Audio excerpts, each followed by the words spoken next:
تمہیں کیا ہو گیا ہے؟ کیسی تجویزیں کرتے ہو؟ کیا تمہارے پاس کوئی کتاب ہے جس میں یہ بات پڑھتے ہو کہ جو چیز تم پسند کرو گے وہ تم کو ضرور ملے گی؟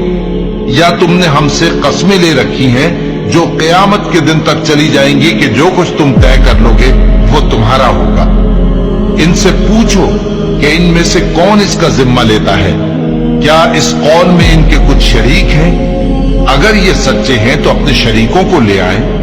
جس دن پنڈلی سے کپڑا اٹھا دیا جائے گا اور کفار سجدے کے لیے بلائے جائیں گے، پھر وہ سجدہ نہ کر سکیں گے۔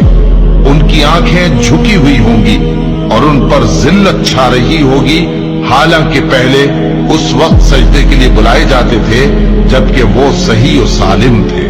سو مجھ کو اس کلام کے جھٹلانے والوں سے سمجھ لینے دو۔ ہم ان کو آہستہ آہستہ ایسے طریق سے پکڑیں گے کہ ان کو خبر بھی نہ ہوگی۔